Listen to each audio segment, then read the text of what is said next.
Have you ever stayed in a rental property, like an apartment or a small house, cottage, instead of staying at a hotel?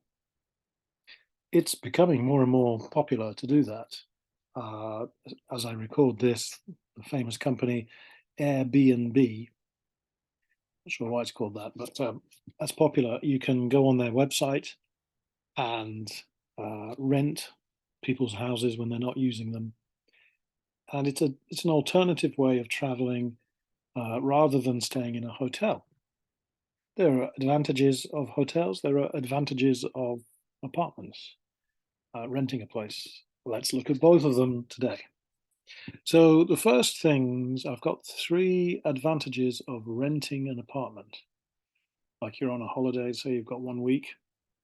You can rent, actually, even more. You can rent longer term and even negotiate the cost. In other words, you can rent for a long period, maybe 1 month. And if you rent for a long time, you can say, "Hey, give me a 10% discount if I rent for longer." And maybe they'll say yes. Hard to do that with a hotel. Number two, it's far more affordable when you have a large party you want to stay together.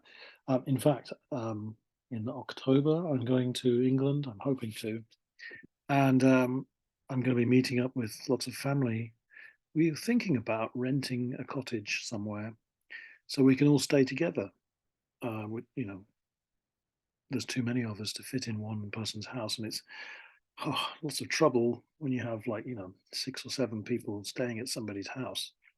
Much better to rent a place and do everything there with enough bedrooms, and it can be quite affordable, quite cheap. Also, a great advantage of renting a place is you can cook your meals yourself. If you're staying in a hotel, you've got set meal times that you have to stick by, and maybe they have things that you don't particularly want to eat. Yes, you've got to cook yourself, but you can eat whenever you want, in the middle of the night if you want to. So those are some advantages. That's why it's popular at the moment. Okay, well, what about the more traditional staying in a hotel? What are the advantages there? Well, there are certain levels of luxury that you can expect from hotels. The 3-star, 4-star, 5-star hotels. You know what you're getting. In Japan, it's often a buffet breakfast, and that's great. And who wants to cook all the time on your holiday? Also, hotels have special deals like bundled packages or some kind of free stay. If you stay for one night, you get one night free, or stay for the weekend, you get one extra night. Things like that. Possible, maybe. Also, hotels tend to be more secure and safe, and there's a guarantee. If you're going with a branded hotel, if you're going to Hilton Hotel in America, you know what to expect.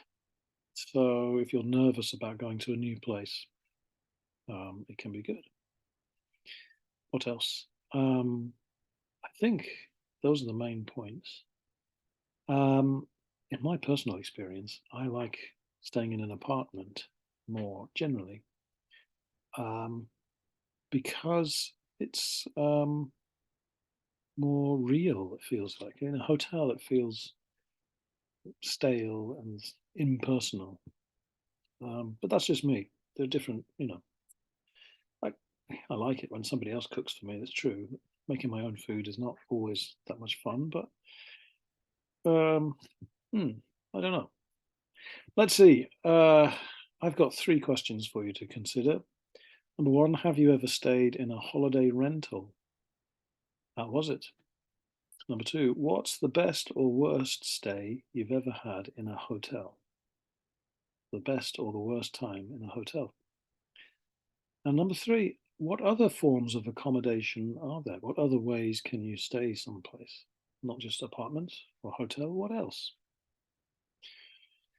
Okay, have a think, and I'll see you again. Thank you very much.